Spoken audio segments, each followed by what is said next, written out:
The word entertainment assumes a passivity that isn't what I'm experiencing anymore. It's a bit like the word learning. Okay. You know, I'm working with the Open University, and these discrete things like learning, entertainment, work are becoming less and less applicable.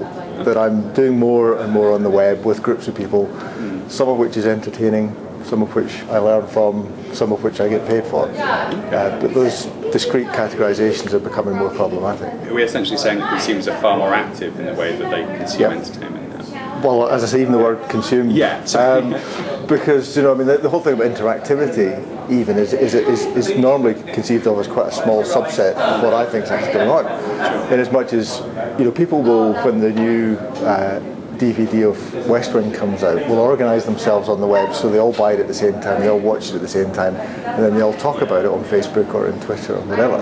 Okay. So there's a whole bunch of ways in which people are being social round stories and building their own networks and their own kind of community feel around it that isn't around entertainment and isn't around interactivity. Would you say if we assume that the drop in trust in entertainment brands in the US has directly resulted in a rise in illegal activity? It's interesting. I mean, you could extrapolate all sorts of meaning from that. I mean, I think part of it might be that America's always slightly faster into this sort of stuff and is maybe further along the curve in terms of the experience of it. Okay. They're more overtly commercial and avaricious about the way they rip people off for stuff. So maybe there's been more of a reaction to that than there is in this country.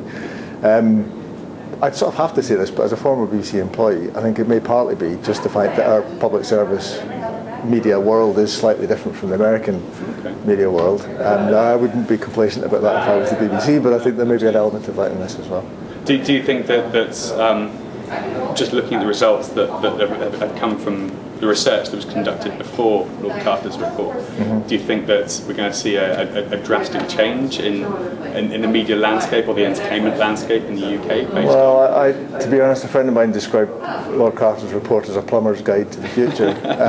It was all about infrastructure and the assumption that it's just people pumping stuff at other people down bigger pipes, and didn't relate to this more connected conversational world that I think is what more and more people are inhabiting.